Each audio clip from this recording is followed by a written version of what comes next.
How to uninstall Zoho Mail app on your phone. I'm gonna guide you through the process on how to do it. Let's get started. First of all, on your phone, make sure that you've already installed the Zoho Mail app before. If you have, head over to the apps menu and find the Zoho Mail app.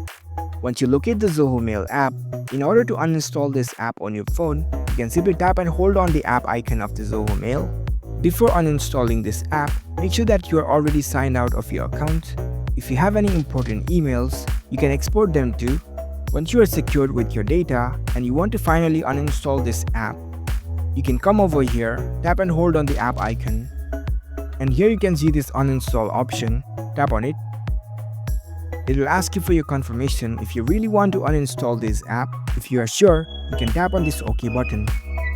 And that's how you can easily uninstall the Zoho Mail app on your phone. If you found this video helpful, don't forget to give this video a thumbs up and subscribe to our channel for more tech tips. Thank you for watching.